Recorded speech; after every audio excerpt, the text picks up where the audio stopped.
No sé por qué percibo que en este joven que estoy examinando no comprende que el dar una reanimación cardiopulmonar con solo compresiones sin ventilar es una intervención terapéutica de clase 2B con un nivel de evidencia BDL. Ahora se los voy a explicar para que no sigan cometiendo errores. Primero les pondré unos ejemplos para determinar su nivel de competencia en este rubro. Reanimación cardiopulmonar y cuidados cardiovasculares de emergencia. Definición y clasificación de lo que son las clases de recomendaciones, cuyas siglas de hoy en adelante serán CDR de clase de recomendación, y definir y clasificar los niveles de evidencia de las recomendaciones, cuyas siglas van a ser NDE, o sea, nivel de evidencia. Antes expondré unos ejemplos tal cual están plasmados tanto en las guías y recomendaciones internacionales como en los diferentes manuales de la Asociación Americana del Corazón ampliamente conocidos: el ACLS, el PALS, el BLS. Recordemos que el ACLS es Advanced Cardiac Life Support, manejo avanzado de la urgencia cardíaca.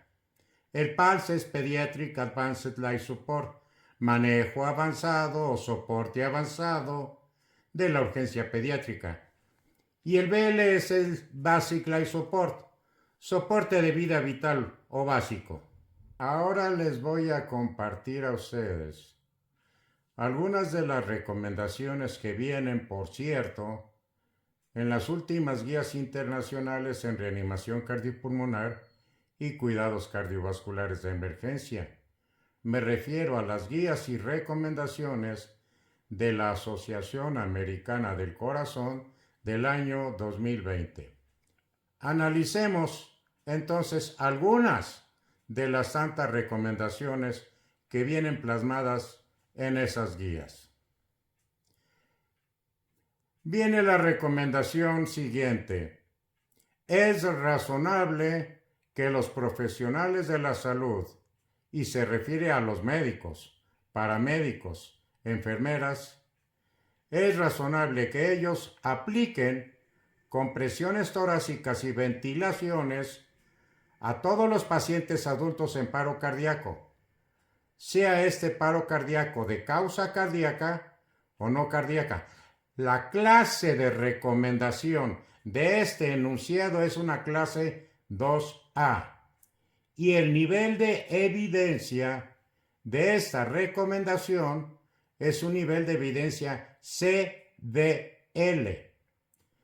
Veamos otra de las múltiples recomendaciones de esas citadas guías internacionales del año 2020.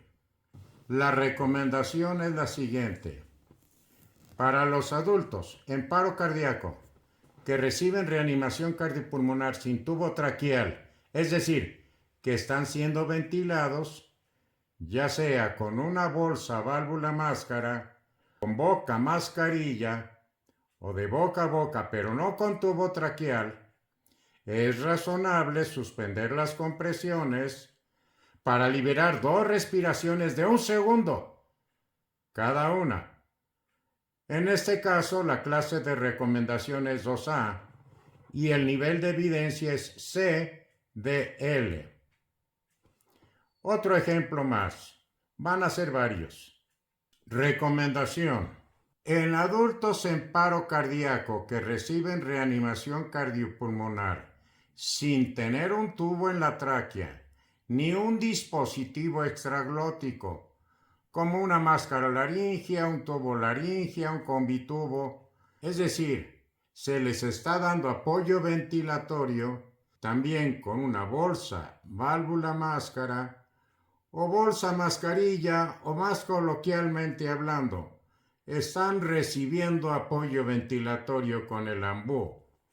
Es razonable que los médicos, enfermeras y paramédicos realicen reanimación cardiopulmonar con ciclos de 30 compresiones y 2 respiraciones, lo clásico. La clase de recomendación es 2A y el nivel de evidencia es BA. Me pregunto yo, ¿entenderán que es una clase de recomendación 2A y un nivel de evidencia BA? Continuemos pues con los ejemplos. Una de las tantas recomendaciones plasmadas en las guías internacionales del año 2020 dice lo siguiente: en las víctimas en paro cardíaco, todos los rescatistas no profesionales de la salud, es decir, los ciudadanos legos, deben de proporcionar por lo menos compresiones torácicas sin ventilaciones. Esta recomendación es una clase de recomendación 1 con un nivel de evidencia BNA. Me pregunto, ¿comprenderá la audiencia qué es una clase de recomendación 1 con un nivel de evidencia BNA? Lo veremos después, para que tengan un mejor juicio clínico, pensamiento clínico o razonamiento clínico para saber interpretar a la perfección lo que nos quiere dar a entender las recomendaciones internacionales cuando nos dan una guía, una pauta o una recomendación de algún tópico en especial. Porque todas las intervenciones que vienen en las guías y recomendaciones y en los manuales productos de esas guías, todos traen al final su clase de recomendación y el nivel de evidencia. Continuemos. Otra de las tantas recomendaciones de las guías internacionales 2020 dice lo siguiente: en paro cardíaco, si se coloca un tubo traqueal durante la reanimación cardiopulmonar, puede ser razonable que se dé una ventilación cada 6 segundos, es decir, 10 respiraciones por minuto, sin suspender las compresiones. A esto le llamamos ventilación no sincronizada o bien ventilación asincrónica. La clase de recomendación de este enunciado es una clase de recomendación 2B y el nivel de evidencia de esta recomendación es CDL. Fíjense muy bien la fuerza, la fortaleza científica de esta recomendación. El hecho de que en un paro cardíaco que se coloque un tubo traqueal, la reanimación cardiopulmonar pudiera ser razonable, que no se interrumpan las compresiones y que se libere una respiración cada 6 segundos. Finalmente serían 10 respiraciones por minuto. La clase de recomendación es, grábenselo, 2B. Y el nivel de evidencia es CDL. Me pregunto, ¿saben ustedes cuál es la fortaleza de esta clase de recomendación 2B?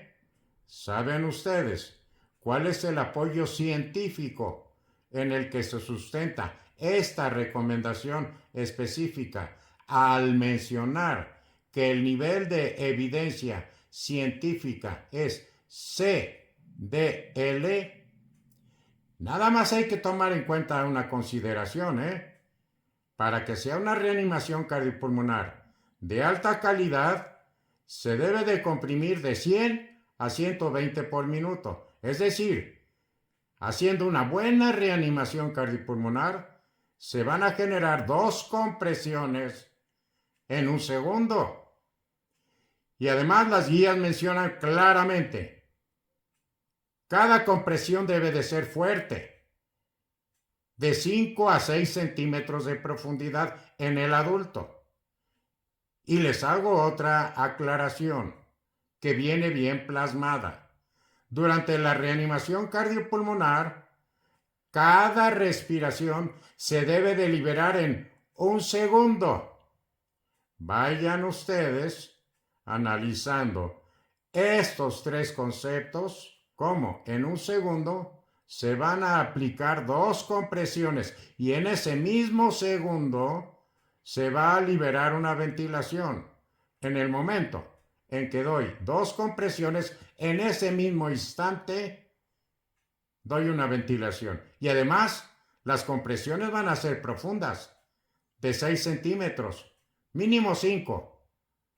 Bueno, después analizaremos en detalle este tipo de recomendaciones que para mí son polémicas, pero que para quienes no han logrado entender a estas alturas qué es una clase de recomendación y qué es un nivel de evidencia, pues es muy probable que consideren, como yo digo, a rajatabla, que una víctima con tubo en tráquea, a partir de ese momento, invariablemente, en ningún caso se van a suspender las compresiones para liberar las ventilaciones, sabedores de que en el mismo segundo en que damos 2 compresiones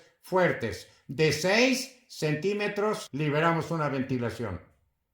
¿Cuánto volumen de aire llega a los alvéolos? Solamente los científicos que dictaron esta recomendación en base a sus estudios clínicos que van a estar aquí reflejados en el nivel de evidencia científica, sabrán dar respuesta a esta incógnita. Continuamos. Otra de las tantas recomendaciones de las guías internacionales 2020 menciona: durante un paro cardíaco extrahospitalario presenciado, es decir, que alguien haya visto el momento en que se presentó el paro cardíaco, que además sea un paro cardíaco desfibrilable, puede ser razonable aplicar reanimación cardiopulmonar inicialmente solo con compresiones torácicas. A esta estrategia, que está bien descrita, se le conoce como ventilación retardada. Bueno, la clase de recomendación en este caso es una 2B y el nivel de evidencia científica es CLD.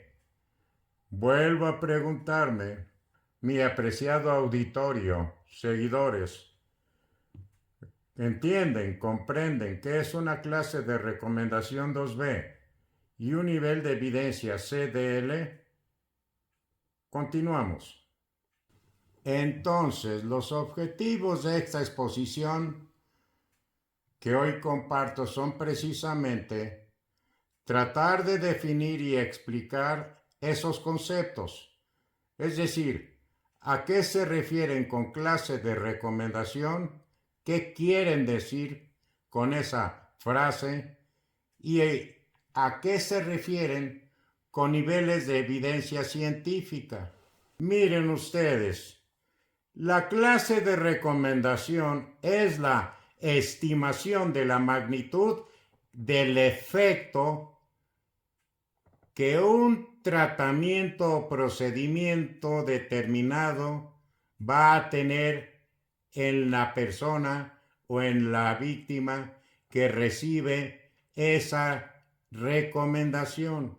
Y se van a tener en cuenta para decir qué clase de recomendación es la que se está aplicando en un momento determinado.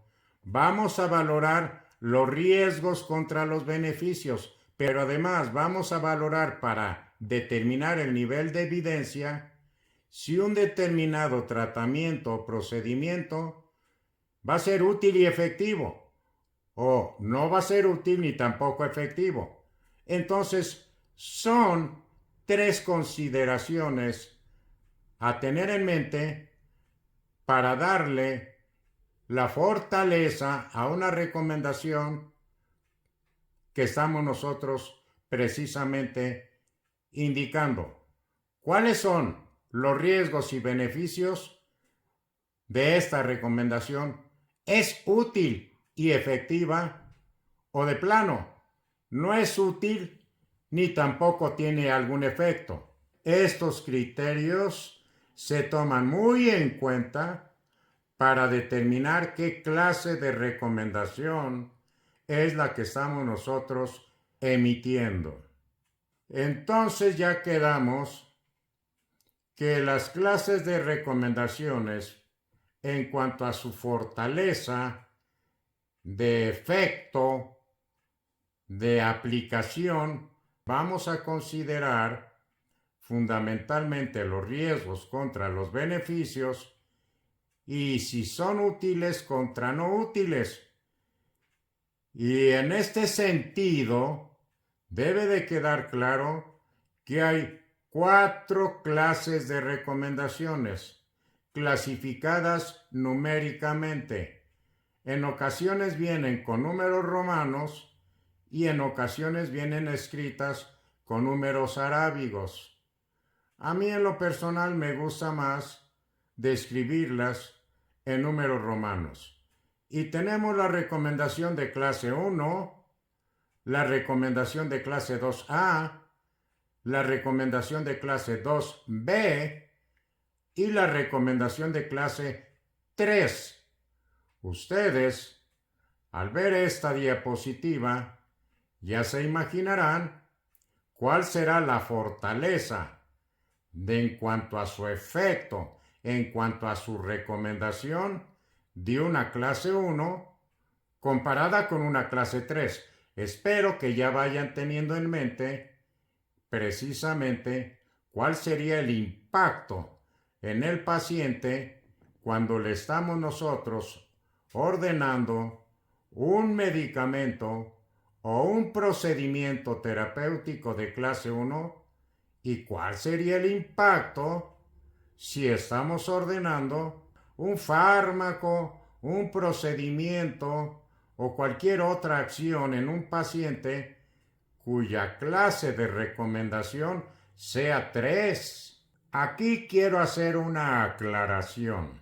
En la clase de recomendación 3 hay a su vez 2 subgrupos. Recomendación de clase 3 que no tiene ningún beneficio, nada más.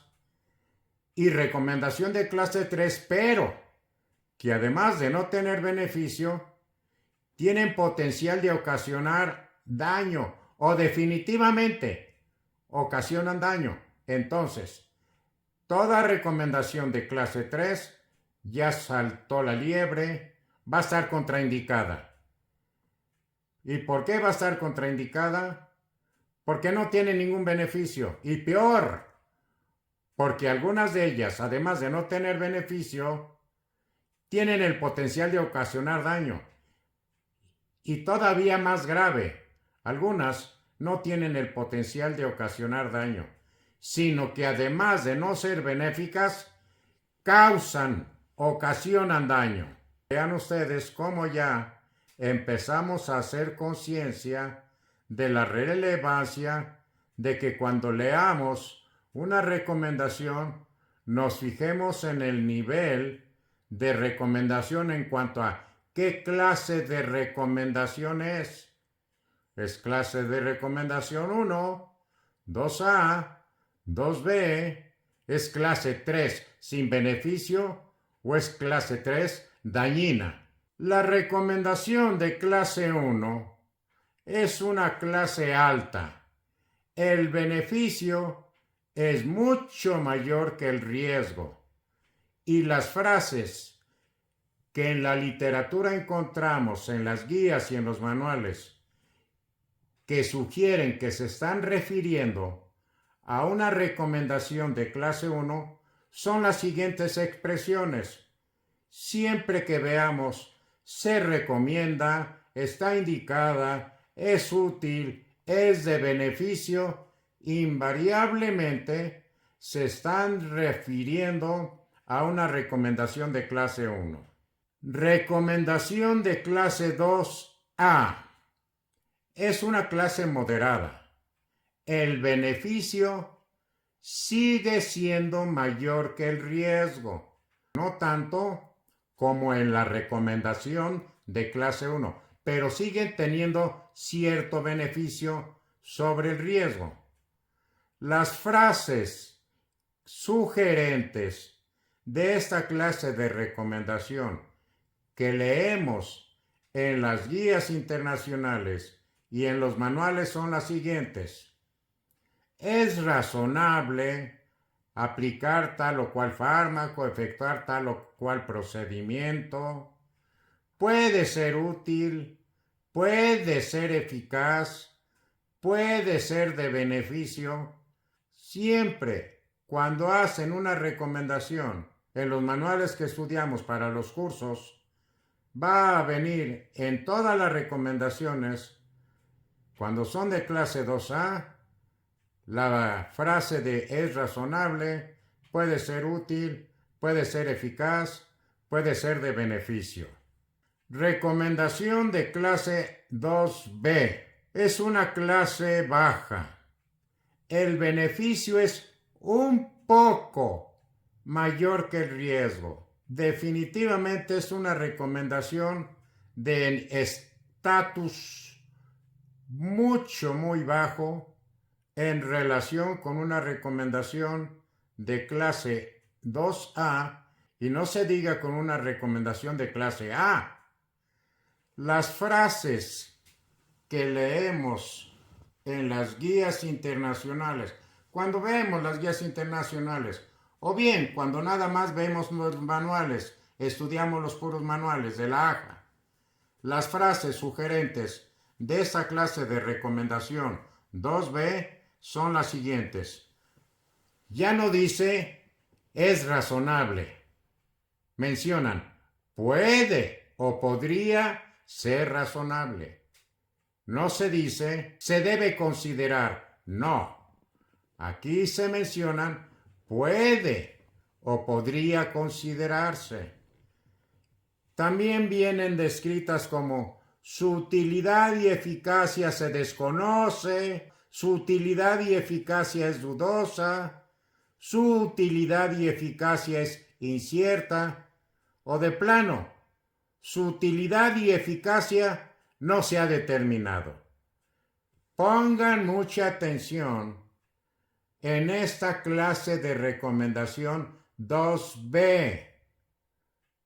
Repito, pongan mucha atención, sobre todo porque su utilidad y eficacia se desconoce. Su utilidad y eficacia es de origen dudoso, es incierto. Su utilidad y eficacia no se ha determinado. Toda recomendación de clase 2B va a ser, por decirlo coloquialmente, de dudosa reputación. Y cuando ya veamos con detalle algunas recomendaciones de clase 2B, nos vamos a dar cuenta cómo nosotros las tenemos endiosadas sin saber que lo que estamos haciendo tiene una utilidad y eficacia desconocida, es dudosa, es incierta o no se ha determinado, pero lo hacemos como que si fuera el último grito de la moda. Lo vamos a ver después y entenderán a qué me estoy refiriendo. Clase de recomendación 3. Es una clase de recomendación que mencionamos que puede ser a su vez de dos tipos, sin beneficio nada más. Son aquellas recomendaciones cuyo riesgo es igual que el beneficio.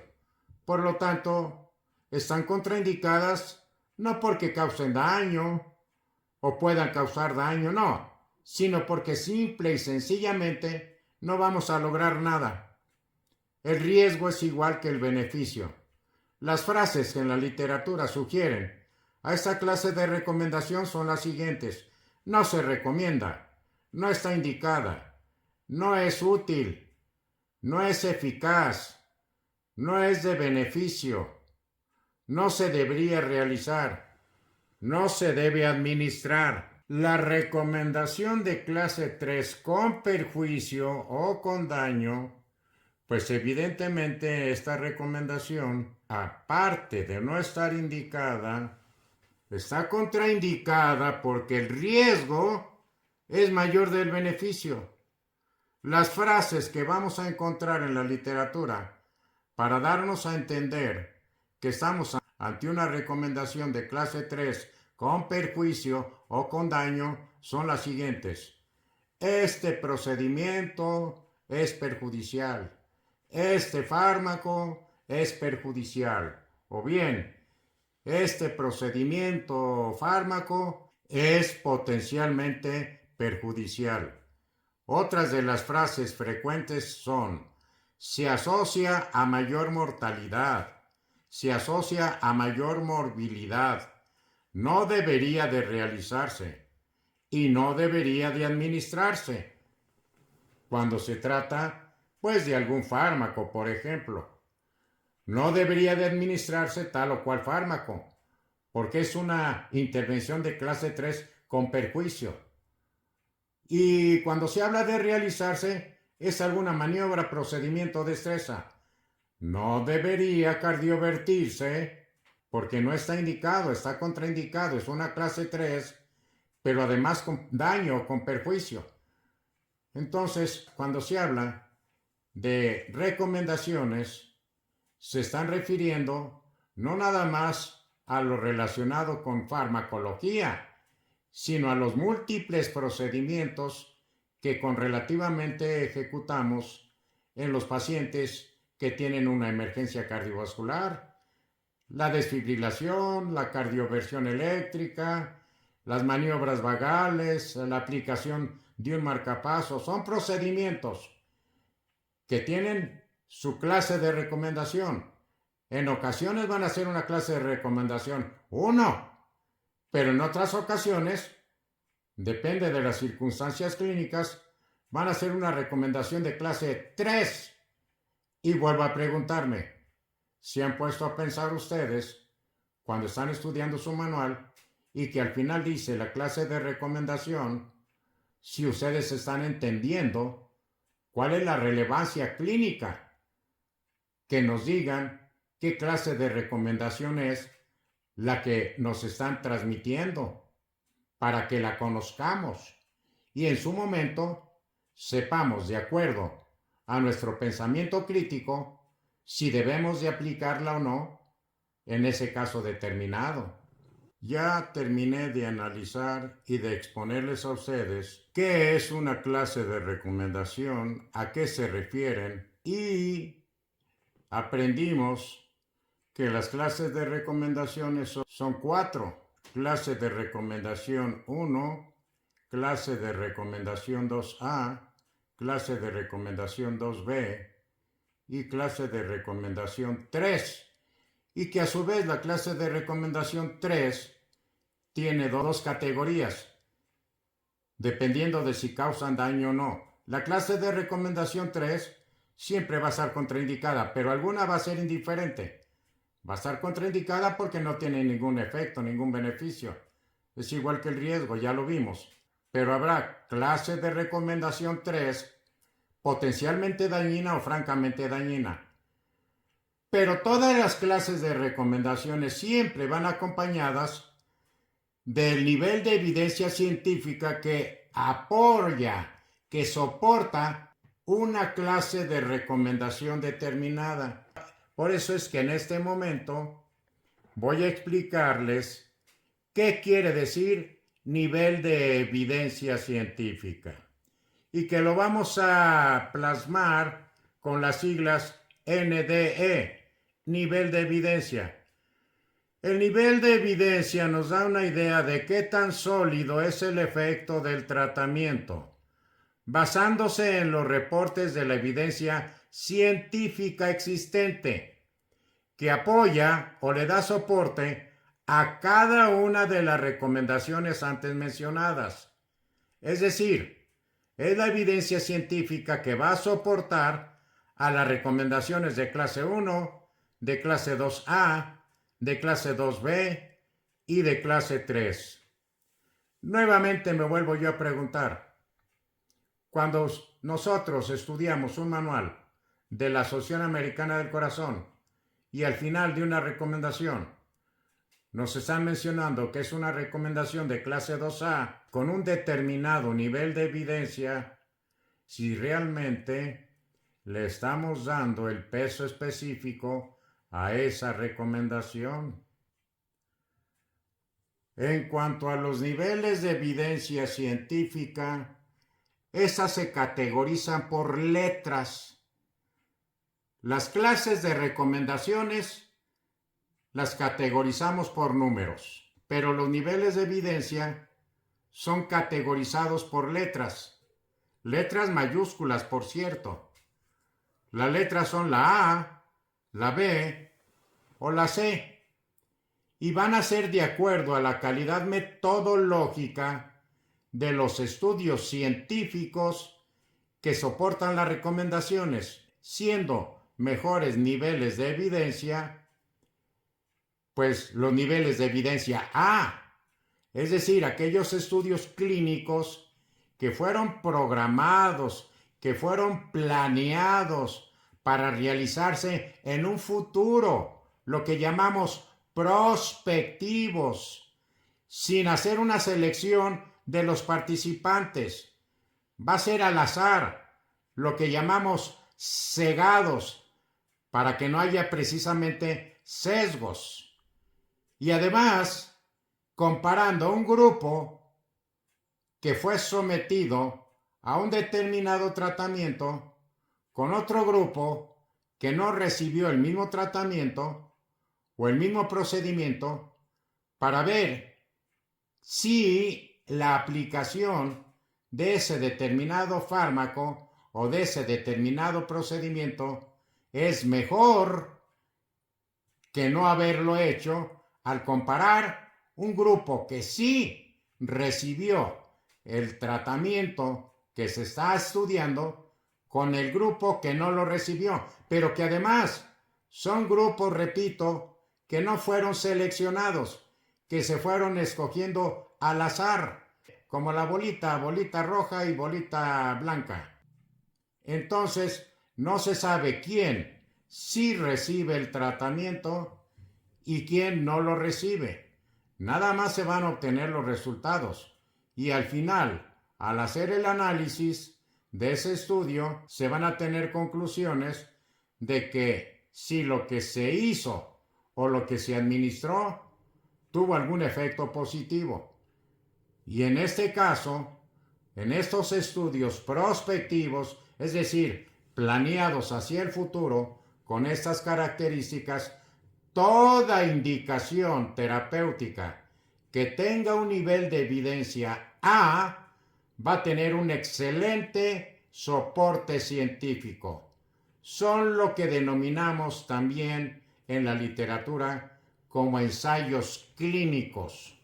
La palabra ensayo clínico lleva implícito que es un estudio prospectivo, comparativo, cegado o aleatorizado.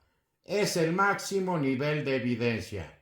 puede haber una intervención terapéutica con una recomendación de clase 2B, es decir, con muy pobre conocimiento de su beneficio, pero además soportado en un nivel de evidencia A, o sea, con estudios perfectamente bien hechos. Entonces, si tenemos una intervención terapéutica de clase 2B con un nivel de evidencia A, es indiscutible que el poco beneficio, que la poca utilidad, que el desconocimiento de su verdadero efecto es real, puesto que se está basando en un estudio científico de nivel de evidencia A, metodológicamente lo mejor. Espero que ya nos vayamos entendiendo del por qué la importancia de que no nada más retengamos en la mente la recomendación determinada para una determinada patología, sino que sepamos interpretar cuál es la clase de recomendación y el nivel de evidencia que la misma literatura nos está informando. Es muy importante. Les había yo mencionado que los niveles de evidencia científica se categorizaban por letras mayúsculas y tenemos, les había dicho, 3 niveles de evidencia. Nivel de evidencia A, nivel de evidencia B y nivel de evidencia C. Y ya mencionamos que los niveles de evidencia A son aquellos resultados o datos científicos que proceden de múltiples estudios clínicos no selectivos, es decir, al azar, o bien del metaanálisis de muchos estudios clínicos de este tipo. Todavía tienen una mayor fortaleza, cuando no nada más se basan en un estudio, 2 o 3, prospectivos, comparativos, cegados, aleatorizados, sino que las conclusiones las obtienen de haber analizado a profundidad muchos estudios clínicos con estas características. A esto le llamamos metaanálisis, la fortaleza científica que está avalando o apoyando una determinada clase de recomendación con una evidencia científica de tipo A, producto de un metaanálisis, pues prácticamente no tiene discusión alguna. En el nivel de evidencia B, los datos clínicos proceden de un solo estudio clínico no selectivo. Está bien que sea un estudio clínico no selectivo, es decir, es al azar, aleatorizado, pues eso habla bien, pero proceden de un solo estudio clínico con estas características, que metodológicamente ya tiene un punto a su favor, no tiene posibilidad de sesgo, porque no se escogió a quienes sí y a quienes no, sino que es no selectivo. O bien es el producto de grandes estudios clínicos también no selectivos. Esas son algunas de las características del nivel de evidencia B. Lo bueno es que no son selectivos, pero lo malo es que no son prospectivos. Muchas veces les faltan mucho de los criterios que en la metodología de la investigación científica le dan una pureza al estudio. Por eso es que son recomendaciones con un nivel de evidencia B, a diferencia de las recomendaciones con un nivel de evidencia A, que ya vimos que son pues de una extraordinaria calidad o metodología de investigación científica. Por último, tenemos el nivel de evidencia C.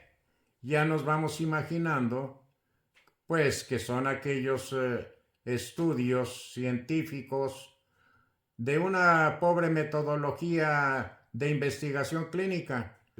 Las recomendaciones que tengan un nivel de evidencia C son aquellas en las cuales los datos se basan en estudios clínicos no relevantes, como podría ser el consenso o la opinión de expertos, nada más.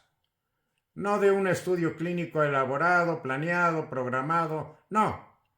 lo que piensan los expertos, o bien puede ser el resultado de algunos casos esporádicos o de estudios muy pequeños, o en ocasiones se basan incluso en estudios que se hicieron ya anteriormente, o sea, en resultados de estudios previos que se desconoce realmente cuál fue la pureza metodológica con la que se realizaron. A eso nos referimos como estudios retrospectivos.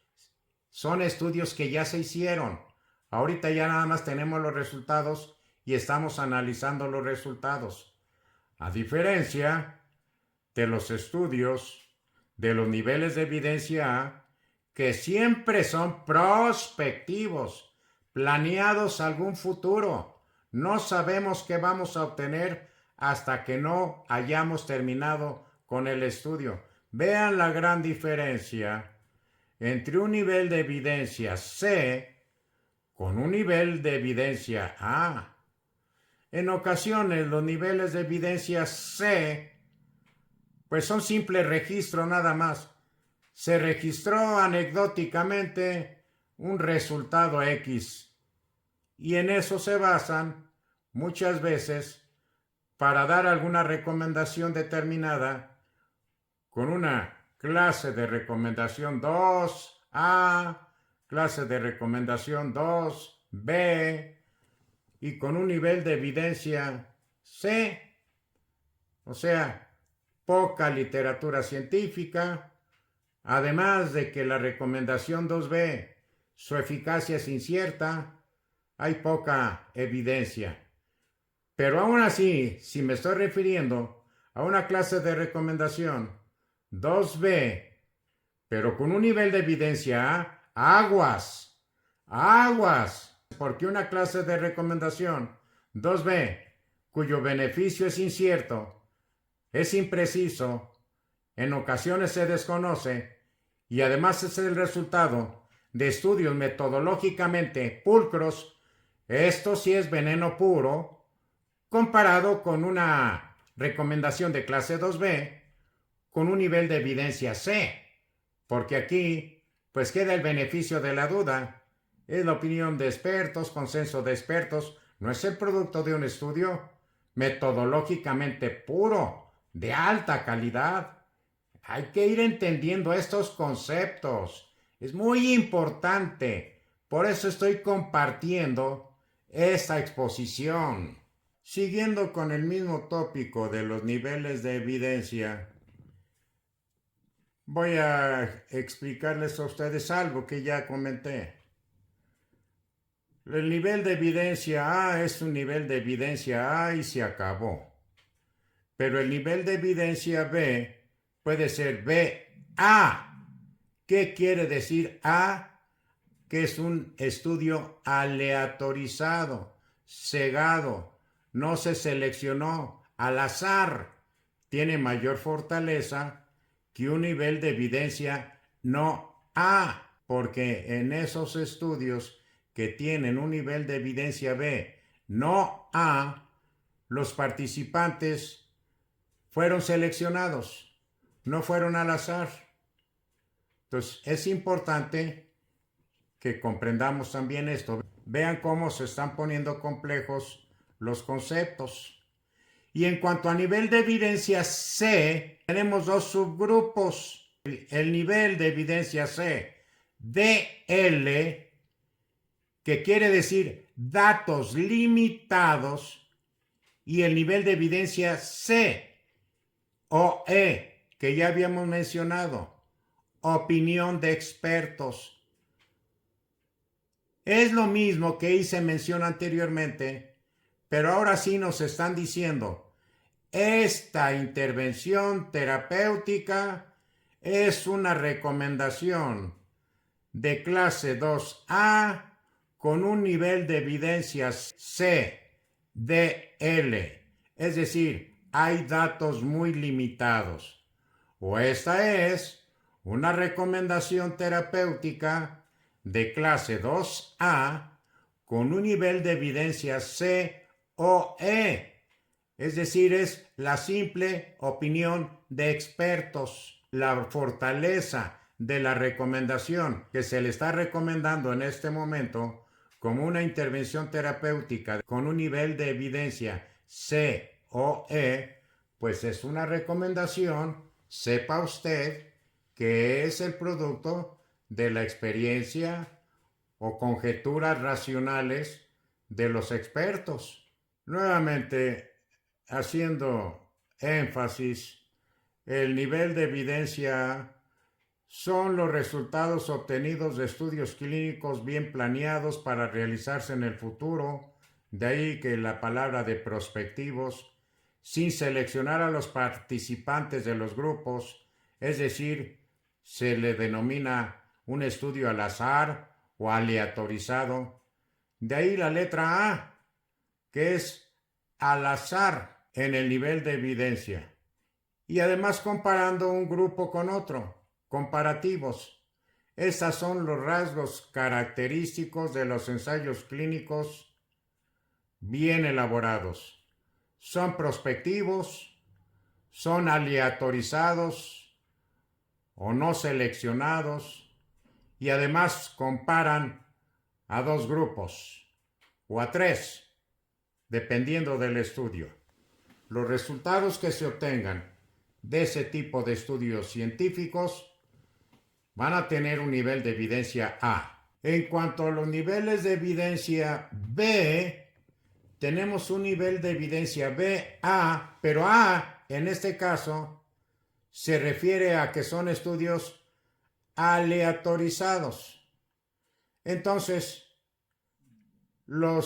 cuando se habla de un nivel de evidencia BA, se refiere a que los datos clínicos científicos proceden de evidencia de calidad moderada, obtenida de uno o varios estudios clínicos aleatorizados, es decir, no selectivos. Tiene dentro de ser un nivel de evidencia B de menor fortaleza que un nivel de evidencia A, tiene algo positivo, que por lo menos el estudio se realizó en forma aleatorizada, cegada, no selectiva. También se puede categorizar como un nivel de evidencia B a los metaanálisis de varios estudios clínicos aleatorizados, como ya mencioné, pero de calidad moderada. Como les había mencionado, el nivel de evidencia B puede ser también no A, es decir, no aleatorizado. Los datos clínicos de estos niveles de evidencia proceden de evidencias de calidad moderada que se obtiene de uno o de varios estudios clínicos no aleatorizados, o bien proceden de estudios de observación o estudios de registro bien diseñados y ejecutados, y finalmente de metaanálisis, o sea, del estudio de múltiples estudios clínicos con estas características. Ese es un nivel de evidencia B no aleatorizada. Tenemos ahora los niveles de evidencia C, que puede ser CDL, y aquí las letras DL quiere decir que son datos limitados. Los datos clínicos en los que se basan la recomendación procede de estudios de observación o de registro aleatorizado o no aleatorizado, pero son registros nada más, y además con limitaciones de diseño o ejecución. Ese es un nivel de evidencia CDL con datos limitados, o bien de metaanálisis de dichos estudios, o bien pudieran ser el resultado de estudios fisiológicos o farmacodinámicos en sujetos humanos. Ese es un nivel de evidencia C con datos limitados. Tenemos también niveles de evidencia C o E, y ya habíamos mencionado que las letras O, E equivale a opinión de expertos nada más. Los datos clínicos proceden del consenso de opiniones de expertos basados en la experiencia clínica que tengan, o bien de pequeños estudios y en ocasiones en algunos estudios retrospectivos o simplemente de registros prácticamente anecdóticos. Ese es un nivel de evidencia. COE es un nivel de evidencia de muy baja calidad metodológica para soportar o apoyar una determinada recomendación. Es decir, una recomendación de clase 1 que está siempre bien indicada, pudiera surgir de un nivel de evidencia o opinión de expertos. Por ejemplo, la administración de adrenalina en el paro cardíaco. La administración de adrenalina en el paro cardíaco es indiscutible. 1 miligramo cada 3 a 5 minutos. Es una intervención terapéutica de clase 1 con un nivel de evidencia COE. Fíjense la paradoja. Así se dan algunos casos. ¿Por qué? Porque no vamos a ponernos a manejar un paro cardíaco administrándoles a uno la adrenalina y a otros no les vamos a administrar para ver qué sucede. Conocedores nosotros, desde siempre, desde que se empezó a emplear empíricamente, pues ha dado buenos resultados cuando vieron que en quienes no se aplicaron no había mayor sobrevida. Entonces, vean la relevancia de saber interpretar cuando vuelvo a repetirlo por enésima vez, cuando nos dicen esta es una recomendación de clase 1 con un nivel de evidencia A, con un nivel de evidencia B aleatorizado, con un nivel de evidencia B no aleatorizado, con un nivel de evidencia C con datos limitados o con un nivel de evidencia C con opinión de expertos. Ejemplo, adrenalina. Recomendación, intervención terapéutica de clase 1 con un nivel de evidencia COE. ¡Ah, caray! Bueno, son algunas de las muy pocas intervenciones recomendadas que son francamente aceptadas, pero que no son el resultado de estudios metodológicos de alta pureza científica. Y así hay otras recomendaciones cuyo resultado va a ser incierto, es desconocido, no está muy claro y pudieran proceder de niveles de evidencia también muy bajos, como un nivel de evidencia 2B. Entonces, pero que sin embargo los efectuamos como que si fueran todas las recomendaciones indicadísimas. ¿Por qué? Porque ahí viene el manual. Y es en esto en lo que se basan muchos instructores, perdón que haga mención de esto, porque dicen, es que así dice el manual. No sabiendo que una recomendación determinada, el manual está diciendo, esta es una intervención terapéutica de clase 2B. Es decir, es incierta, se desconoce, es impredecible, pero además su nivel de evidencia es CLD, datos limitados. Ah, pero viene en el manual. No. Eso no. Así, por eso tanta confusión, ¿eh? Pero continuemos. Lo que mencioné hace rato, un nivel de evidencia B o un nivel de evidencia C no implica que la recomendación sea débil. Aunque una recomendación no se soporte en ensayos o estudios selectivos, puede haber un consenso clínico muy fuerte de que una prueba o una terapia determinada es realmente útil o eficaz. Y di el ejemplo de la adrenalina en el paro cardíaco, que desde hace ya más de 60 años se viene aplicando, sin haber un estudio clínico, científica y metodológicamente pulcro que avale esta recomendación y que por lo tanto es una recomendación de clase C, siendo una intervención terapéutica perfectamente aceptada.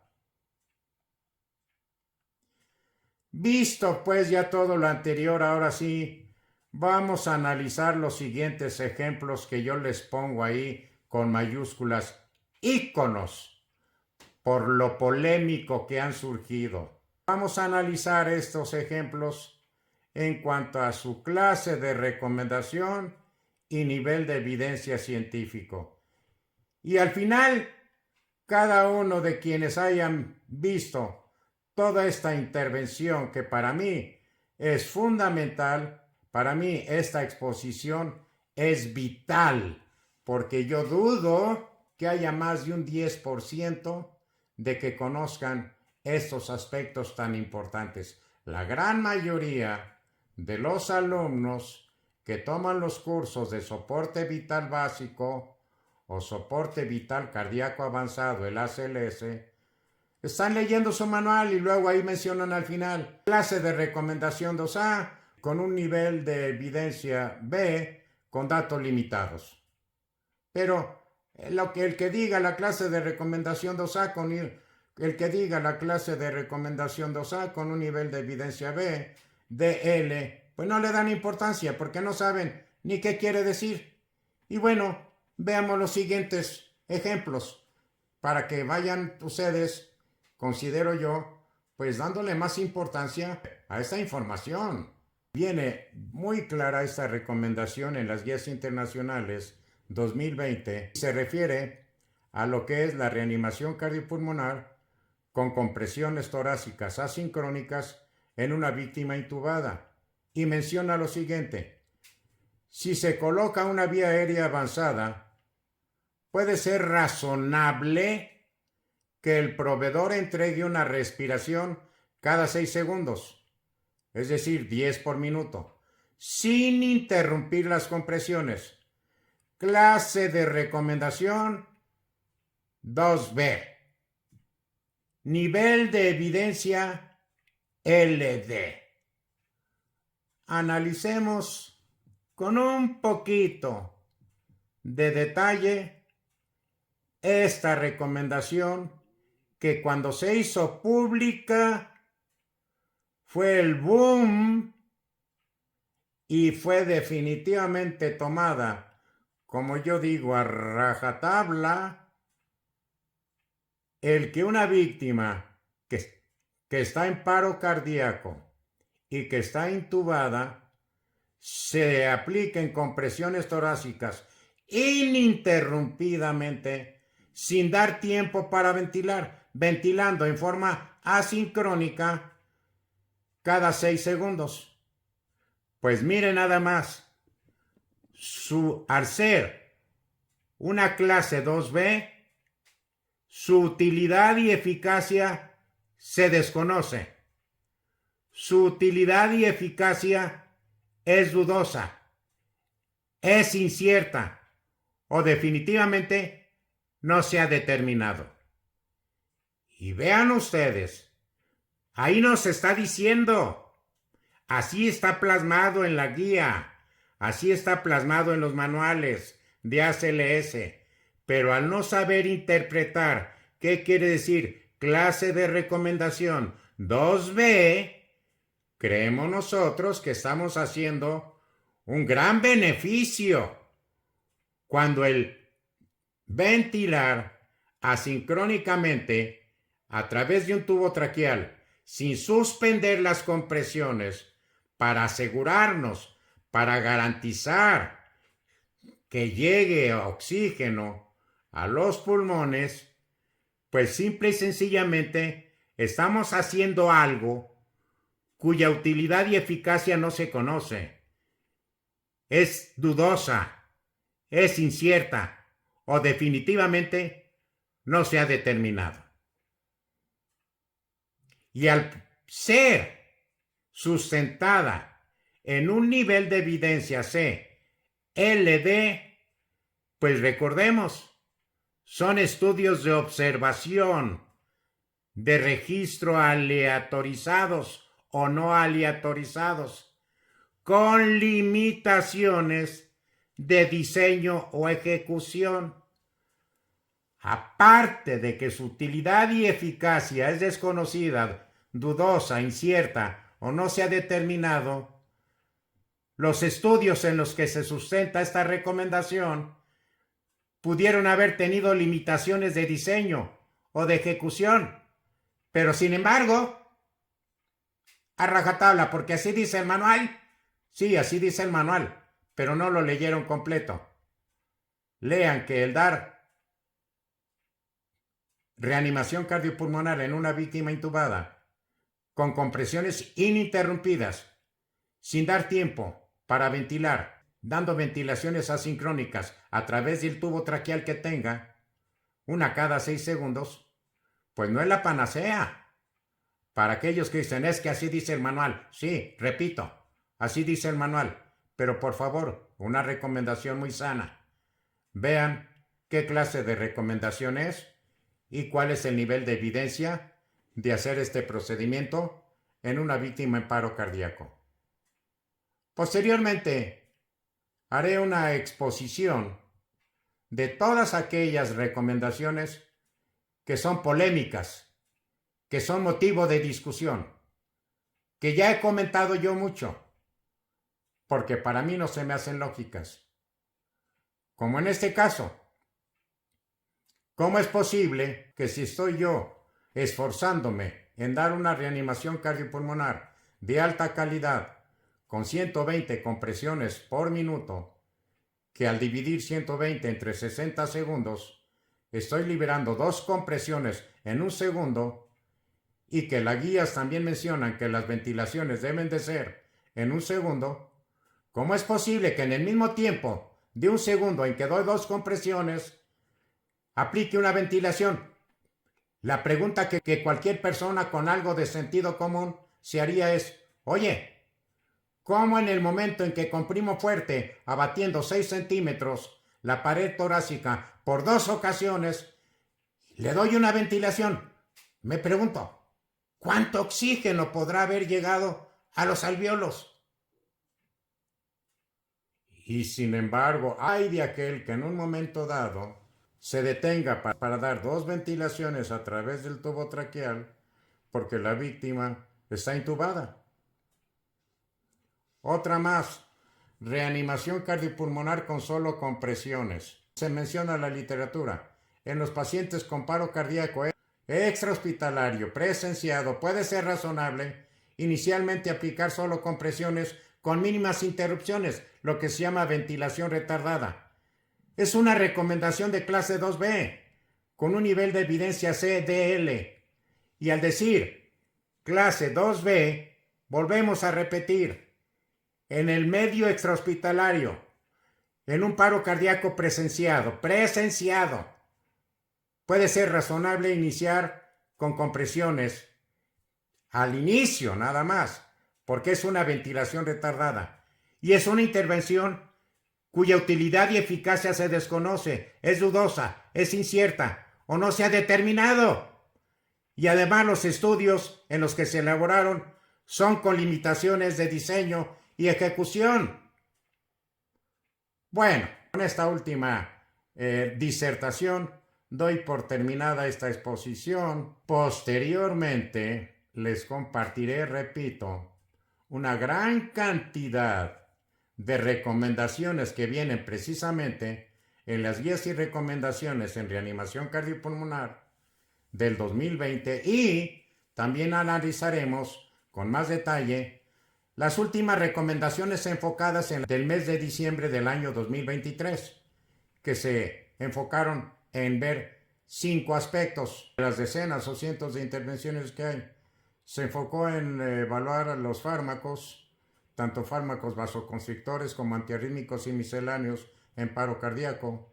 En segundo lugar, el segundo análisis fue sobre la reanimación extracorpórea, usando membrana de oxigenación extracorpórea.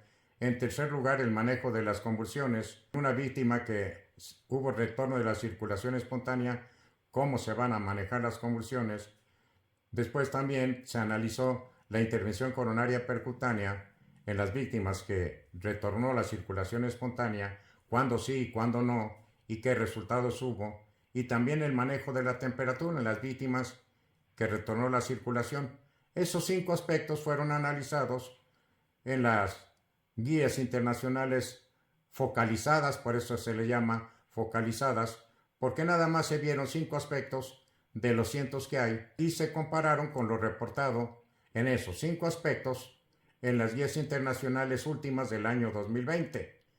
Y haré un comparativo, la siguiente exposición va a ser un comparativo, insisto, de los resultados de estas guías enfocadas de diciembre de 2023 en estos 5 tópicos, comparado con lo que se reportó en las guías internacionales del año 2020, para ver si hay diferencias. Por lo pronto, espero que esta intervención realmente les sea de utilidad. Yo les recomiendo que lo guarden como dentro de sus preferidos, porque yo no he visto a nadie que haya hecho una explicación en ese sentido, porque prácticamente nadie, ni aun siendo instructores de altos calados, le dan la importancia debida, el significado que tiene en cada recomendación, su clase de recomendación y nivel de evidencia científica. Pues nos estamos viendo. Hasta la próxima.